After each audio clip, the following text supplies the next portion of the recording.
Thank you very much. My little book, you know how I like to write quotes down. A very wise and insightful friend of mine once said about the Queen in a moment of absolute genius, "Why the fuck does the Queen have 2 birthdays? Given the choice, if I was the Queen, I'd have 2 Christmases." And Christmas is a fantastic, brilliant, wonderful time of the year. But in the interest of deconstructing Christmas, I thought I'd try and understand where it might just come from.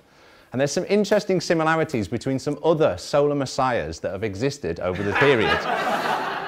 Horus from Egypt, 3000 BC. Aetes from Frida, Greece, 1200 BC. Mithra, Persia, 1200 BC. Krishna, India, 900 BC. Dionysius, Greece, 500 BC. Interestingly, all share being born of a virgin birth on the 25th of December, being adorned by 3 kings, and dying on a cross, being dead for 3 days and resurrected.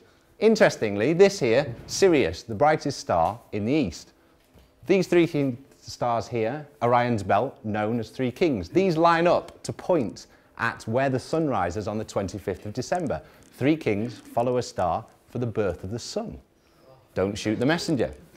Virgo, also Latin translates to the Virgin, depicted with a sheath of wheat and the Virgin, possibly Mary, who's to say. Also referred to as the house of bread. Bethlehem literally translates to the house of bread. Was it somewhere in the Middle East or is it somewhere in the sky? Who's to say? On the 22nd of December, having moved south for 6 months, the sun actually stops to the human eye for 3 days, and then on the 25th of December moves 1 degree north to foretell longer days and shorter nights. 25th, birth of the sun. Interesting parallels. But as we all object to the commercialization of an ancient religion and the exploitation of a dead Palestinian, press-ganged into selling PlayStations and beer. And at this time of year, we do all go a bit advert crazy. And they love it on TV. For some reason, all of a sudden, perfumes everywhere, all of the time. Often referred to as eau de toilette, which I'm pretty much sure means toilet water, does it not? But it all goes a bit nuts and everyone goes present crazy. But it's not about the presents, it's about the thoughts that have gone into them. And that's the important thing. It's about the giving of Christmas. And it's some of the wonderful things about Christmas. This chap, probably recognise him, fat lad in a red suit. Quite interestingly, the Coca-Cola turning in the red is actually an urban myth. And it wasn't them that did it. It's based on St. Nicholas, who was a Dutch bishop. And the reason that he's red is because he wore red bishop's clothes in the 4th century AD in a place called Myra, which is actually now commonly referred to as Turkey, quite interestingly. The Japanese celebrate Christmas, but on the 24th, and only parents give to children presents, because as soon as you stop believing in Santa, you don't get presents anymore. And their Christmas cake is actually a sponge cake covered in cream with strawberries on top. Bit bizarre, but that's the way they celebrate it. Lots of other people celebrate Christmas around the world, but they don't necessarily have the same Christmas dinner that we have. In Czechoslovakia, they actually have carp and vegetables. In Lithuania, they actually have 12 courses, all of which are meat-free, which is quite bizarre. And the Australians, well, they have Christmas dinner, but they actually cook it on the barbie instead of in the oven.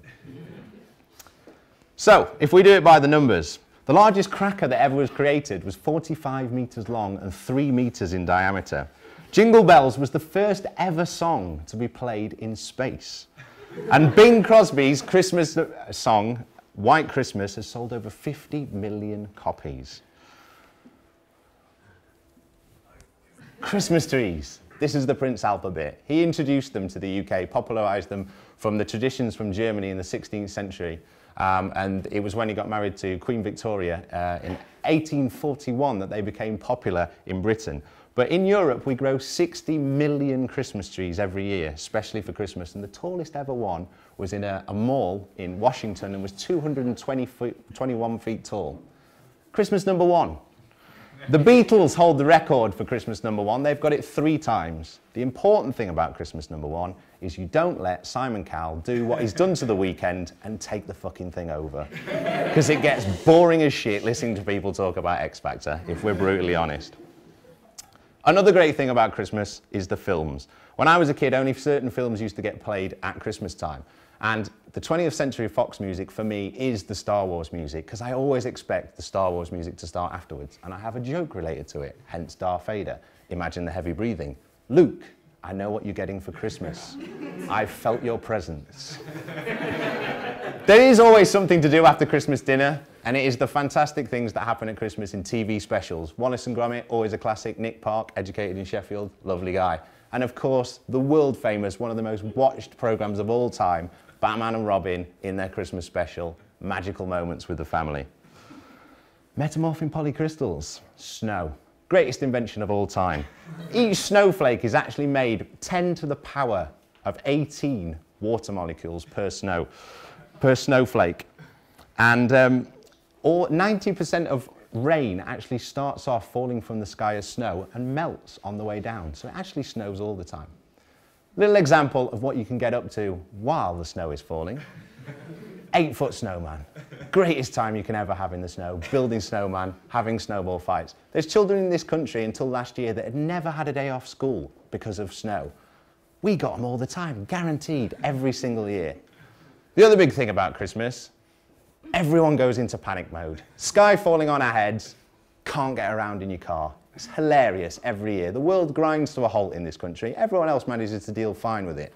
So if you want to get around, what you need is a snow car. 4 hours of sheer bliss that was. About 1 o'clock in the morning I finished it. It was absolutely so much fun.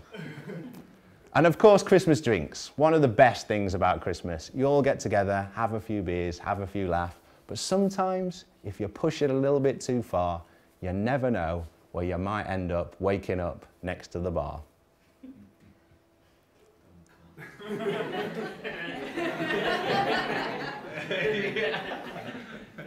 Oh, what have you done? Put the picture back up. Boom. Model it for us, Jonny. It wasn't me, actually. But you could still model it. There we go. So, I hope you all have a wonderful Christmas and you have a great time with it. And I hope you have a great time tonight.